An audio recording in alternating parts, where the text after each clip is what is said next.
Hi hello friends, എല്ലാ കൂട്ടുകാർക്കും സ്നേഹക്കൂട് സീരിയലിൽ നാളെ നടക്കാൻ പോകുന്നൊരു അടിപൊളി എപ്പിസോഡ് റിവ്യൂയിലേക്ക് തന്നെ സ്വാഗതം കേട്ടോ. ചാനൽ ആദ്യമായിട്ടാണ് കാണുന്നെങ്കിൽ ഒന്ന് സബ്സ്ക്രൈബ് ചെയ്ത് ലൈക്ക് ചെയ്ത് സപ്പോർട്ട് ചെയ്യണേ.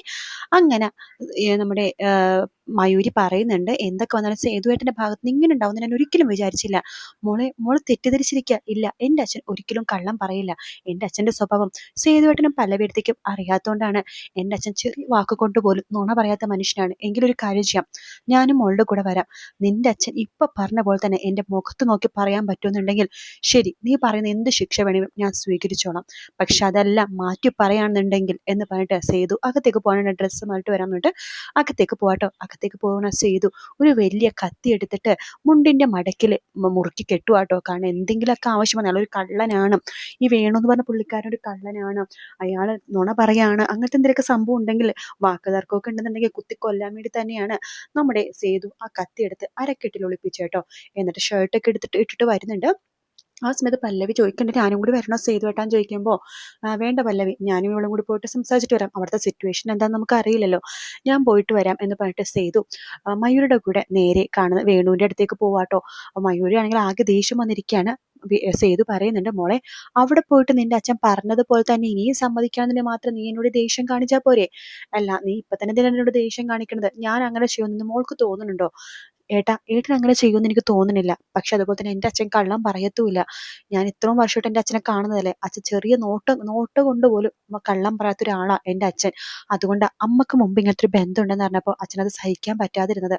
എന്തായാലും നമ്മൾ അങ്ങോട്ടല്ലേ മോളെ പോണത്, പോയിട്ട് നിന്റെ അച്ഛനോട് നേരിട്ട് സംസാരിക്കാം എന്ന് പറഞ്ഞിട്ട് സേതു അതുപോലെ തന്നെ മയൂരിയും കൂടി നേരെ വേണുവിനെ കാണാൻ വേണ്ടി പോകുക കേട്ടോ. ആ സമയത്താണെന്നുണ്ടെങ്കിൽ നമ്മുടെ ഇന്ദ്രനാണെന്നുണ്ടെങ്കിൽ രാജലക്ഷ്മി പടിയടച്ച് പിണ്ടം വെക്കുവാണ്. ഇനി മേല നീ ഈ വീട്ടിലേക്ക് കയറി പോരുത്. എൻ്റെ രണ്ടാമത്തെ മോനും അവൻ്റെ ഭാര്യക്കും ഒരു കുഞ്ഞുണ്ടാവാൻ വേണ്ടി പോവാണ്. അവരിവിടെ സുഖമായിട്ട് ജീവിക്കട്ടെ. പിന്നെ നിന്റെ ഭാര്യ ഋതു പ്രസവം കഴിഞ്ഞ് കുഞ്ഞായിട്ട് വരാണെങ്കിൽ അവൾ ഞാൻ ഈ വീട്ടിൽ രണ്ട് കൈയും നീട്ടി സ്വീകരിക്കും. അപ്പോഴും നിന്നെ ഈ വീട്ടിൽ കയറ്റിടാം. കാരണം നീ കുഞ്ഞുങ്ങളെ പോലും ദ്രോഹിക്കാൻ മടിക്കാത്തവനാണ്. ഭ്രാന്തനാണ് നീ, പോടാ എൻ്റെ കൺമുമ്പിന്ന് എന്ന് പറഞ്ഞിട്ട് ആട്ടി ഓടിക്കാട്ടോ. ഇന്ദ്രനാണെങ്കിൽ എവിടെ പോണോന്നറിയാണ്ട് ഇങ്ങനെ തല പൊങ്ങി ഇങ്ങനെ നിൽക്കണം. അതേസമയം അച്ചൂനെയും കൂട്ടിക്കൊണ്ട് ഹരിയും അതേപോലെ തന്നെ ഋതുവും കൂടി ഹോസ്പിറ്റലിലേക്ക് പോയിട്ടുണ്ടായിരുന്നു. അപ്പൊ അച്ചൂനെ ഡോക്ടർമാരെ ശരിക്കും ഒന്ന് പരിശോധിക്കുന്നുണ്ട്. ശേഷം പുറത്തേക്കൊന്ന് ചോദിക്കണ്ട്, അച്ചുവിന്റെ ഭർത്താവ് ആരാ എന്ന് ചോദിക്കുമ്പോഴേക്കും ഞാനാ. അപ്പോ ഇത് ഞാൻ അച്ചുവിന്റെ സിസ്റ്റർ ഋതു, നിങ്ങൾ അകത്തേക്ക് വരൂ എന്ന് പറഞ്ഞ് വിളിക്കുകയാണ്. ശേഷം ഡോക്ടർ പറയുന്നുണ്ട്, അതെ, കൺഗ്രാചുലേഷൻ കേട്ടോ. എന്താ പേര്? ഹരി. ഹരികൃഷ്ണന് കൺഗ്രാചുലേഷൻ, തന്റെ ഭാര്യ 2.5 മാസം പ്രഗ്നന്റ് ആണ്. എപ്പോഴേക്കും ഋതുവിന് സന്തോഷമാവട്ടോ. ഹരി കൺഗ്രാചുലേഷൻസ് എന്നൊക്കെ പറയുന്നുണ്ട്. ഹരിക്ക് സന്തോഷമാവാട്ടോ. അപ്പൊ ഡോക്ടർ പറയുന്നുണ്ട്, പിന്നെ ഒരു കാര്യം പ്രത്യേകം ശ്രദ്ധിക്കണം, ആ കുട്ടിക്ക് 2.5 മാസമായെന്ന് ഞാൻ പറഞ്ഞല്ലോ. നോക്ക്, ആ കുട്ടി ഭയങ്കര സ്ട്രെസ് അനുഭവിക്കുന്നുണ്ട്. അപ്പോൾ അതുകൊണ്ട് അതൊന്ന് കുറയ്ക്കാൻ വേണ്ടി ശ്രമിക്കണം, അല്ലെങ്കിൽ പ്രഗ്നൻസിനെ ബാധിക്കും. ആദ്യത്തെ 3-4 മാസം ശരിക്കും കെയർ ചെയ്യേണ്ടതാണ്. ആ കുട്ടിനെ നന്നായിട്ട് കെയർ ചെയ്യണം. എന്തൊക്കെയോ കാര്യങ്ങൾ ആ കൊച്ചിന്റെ മനസ്സിലുണ്ട്, ടെൻഷനോ അതുപോലെ തന്നെ എന്തോ ഒരു ബുദ്ധിമുട്ട്. അപ്പൊ ഇത് പറയേണ്ടത് വേറൊന്നുമല്ല ഡോക്ടർ, വീട്ടിൽ കുറച്ച് പ്രശ്നവും കാര്യങ്ങളൊക്കെ ഉണ്ട്, ഫാമിലിയുടെ, അത്രയേ ഉള്ളൂ. അതൊക്കെ ഒന്ന് മാക്സിമം കുറയ്ക്കുക. അല്ല, നിങ്ങളൊരു ഗർഭിണിയാണല്ലോ, നിങ്ങൾക്കും അത് ബാധകമാണ്.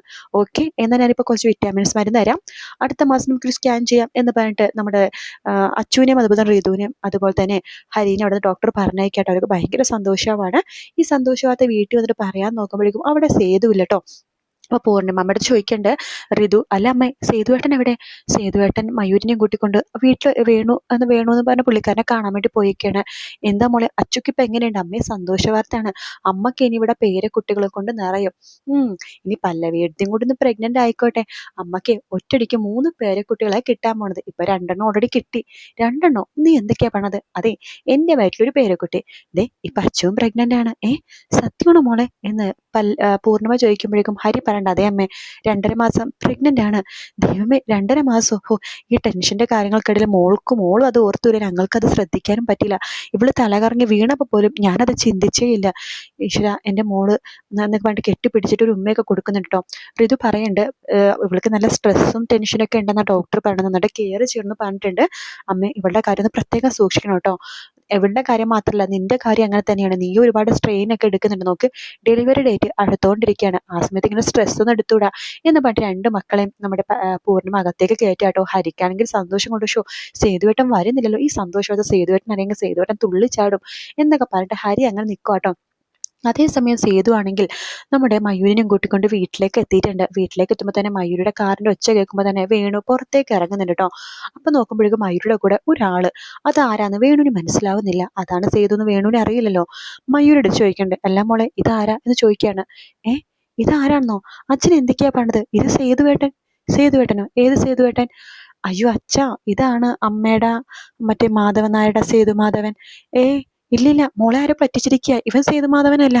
അപ്പോഴേക്കും സേതു പണ്ട് അങ്കിൾ എന്തൊക്കെയാ പറഞ്ഞത്? ഞാനാ സേതുമാധവൻ. മോള് മയൂരി മോള് പറഞ്ഞത് കേട്ടില്ലേ? ഞാനാ ലക്ഷ്മിയുടെയും അതുപോലെ തന്നെ മാധവന്റെയും ആദ്യത്തെ മോൻ സേതുമാധവൻ. ഇല്ലില്ല, നീയല്ല.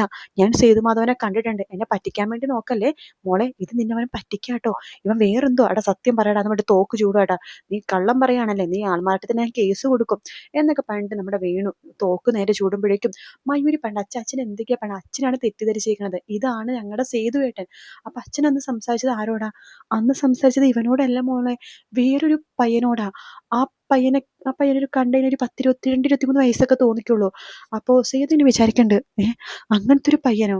അപ്പോ അങ്കിളിന് ആരോ വിദഗ്ധമായിട്ട് പറ്റിച്ചേക്കാണ്. പക്ഷേ പറ്റിക്കണമെങ്കിൽ തന്നെ വിവാഹം മുടക്കാൻ വേണ്ടിയിട്ട് ആർക്കെങ്കിലും ശ്രമിക്കാം. പക്ഷേ ലക്ഷ്മിയുടെ പൂർവ്വചരിത്രമൊക്കെ ആർക്കറിയാനാണ് എന്ന് ചോദിക്കുകയാണ്. അപ്പോഴാണ് സേതുക്കൊരു സംശയം തോന്നുന്നത്. ഇന്ദ്രന്റെ കാര്യം. ഫോണിൽ വേഗം തന്നെ ഇന്ദ്രന്റെ ഫോട്ടോ എടുക്കുകയാണ്. അതെ അങ്കിൾ, ഈ ഫോട്ടോ നോക്കിയേ, ഇയാൾ എങ്ങനെയാണോ സേതുമാധവനാണെന്ന് പറഞ്ഞിട്ട് അങ്കിളുടെ അടുത്തേക്ക് വന്നത്. ആ ഫോട്ടോ കാണുമ്പോൾ തന്നെ വേണു പറയുന്നുണ്ട്, അതെ അതെ, ഇവൻ തന്നെയാ സേതുവാന്ന് പറഞ്ഞ് എൻ്റെ അടുത്തേക്ക് വന്നത്. എൻ്റെ മോളെ കല്യാണം കഴിക്കാൻ വന്ന പയ്യനോടും എല്ലാ കാര്യങ്ങളും തുറന്നു പറഞ്ഞത് ഇവൻ തന്നെയാണ്. ലക്ഷ്മിനെ കുറിച്ച് മോശമായിട്ട് പറഞ്ഞതും ഇവൻ തന്നെയാണ് എന്ന് പറയുമ്പോഴേക്കും സേതു പറയണ്ട, അങ്കിളെ ഇത് സേതുമാധവനൊന്നും അല്ല, ഇതിന്റെ പേര് ഇന്ദ്രൻ എന്നാണ്. എൻ്റെ അനിയത്തി ഉണ്ടല്ലോ ഋതുവിനെ വിവാഹം കഴിച്ചവനാ. ചതിച്ച് വിവാഹം കഴിച്ചെന്ന് വേണമെങ്കിൽ പറയാം. ഇവൻ ലോക ഫ്രോഡാണ്, മാനസിക രോഗിയാണ്, മുഴുപ്രാന്തനാണ് എന്നൊക്കെ പറയാണ്. ഓഹോ, അപ്പൊ ഇവൻ എന്നെ തെറ്റിദ്ധരിപ്പിക്കായിരുന്നല്ലേ? അതെ, എനിക്ക് അപ്പോഴേ ഒരു സംശയം ഉണ്ടായിരുന്നു. കാരണം ഇവരൊക്കെ എന്നെ തെറ്റിദ്ധരിച്ചു. അങ്കിൾ എപ്പോഴെങ്കിലും സത്യം പറഞ്ഞാൽ നന്നായി. അങ്കിളെ ഇനിയിപ്പോ സമയം ഒട്ടും കളയാൻ വയ്യ. എന്തായാലും ഇന്ദ്രനാണ് ഇതിന് പിന്നിലുള്ള കാര്യങ്ങളെല്ലാം തന്നെ അങ്കിൾ തന്നെ അമ്മയുടെ അടുത്ത് വന്ന് പറയണം. അത് മാത്രല്ല, ഇതിന്റെ പേരിൽ പല പല പ്രശ്നങ്ങളാണ്. എൻ്റെ പൂർണിമാമയും അവരുടെ പെൺമക്കളൊക്കെ ഇപ്പൊ വഴിയാധാരമായിട്ട് ഇരിക്കുകയാണ്. അവളാണെങ്കിൽ ഋതുവാണെങ്കിൽ ഗർഭിണിയാണ്. ഇന്നോ നാളോ വെച്ച് പ്രസവം ഇരിക്കുകയാണ്. അവർക്ക് ഒരു സംരക്ഷണം കൊടുക്കാൻ എനിക്ക് കഴിയുന്നില്ല. അങ്കിള് പ്ലീസ് ഇപ്പൊ തന്നെ ഞങ്ങളുടെ കൂടെ വരണം. അതിനെന്താ, ഞാൻ ഇപ്പൊ തന്നെ വരാലോ എന്ന് പറയാണ്. എന്നിട്ട് നമ്മുടെ മയൂരിയും അതുപോലെ തന്നെ നമ്മുടെ സേതുവും വേണുവും കൂടി നേരെ ചെന്നത് ഇന്ദ്രന്റെ അടുത്തേക്കാണ് കേട്ടോ. ഇന്ദ്രനോട് പറയണമല്ലോ, ഇന്ദ്രനെ വലിച്ചുകൊണ്ട് കൊടുത്തിട്ട് ലക്ഷ്മിയുടെ മുമ്പിലിട്ട് സത്യങ്ങളൊക്കെ പറയണമല്ലോ, അതിന് വേണ്ടിയിട്ട്. അപ്പൊ എന്തായാലും ഇന്ദ്രന്റെ കള്ളക്കളിയൊക്കെ പൊളിയുന്ന ഭാഗാട്ടോ നമ്മൾ ഇനി കാണാൻ പോണത്. അത് മാത്രല്ല, നമ്മുടെ അച്ചു പ്രഗ്നന്റ് ആവുന്നുണ്ട്. ഇനി അടുത്തത് പല്ലവിയും കൂടി പ്രഗ്നന്റ് ആയാൽ മതി. എന്തായാലും നല്ല അടിപൊളി എപ്പിസോഡ്സ് തന്നെയാണ് ഇനി അങ്ങോട്ട് വരാൻ വേണ്ടി പോണത്. വീഡിയോ ഇഷ്ടപ്പെടുകയാണെങ്കിൽ ലൈക്ക് ചെയ്യാനും സബ്സ്ക്രൈബ് ചെയ്യാനും കമന്റ് ചെയ്യാനും മറക്കല്ലേ. മറ്റൊരു വീഡിയോ ആയിട്ട് കാണാം friends. Take care. Bye bye.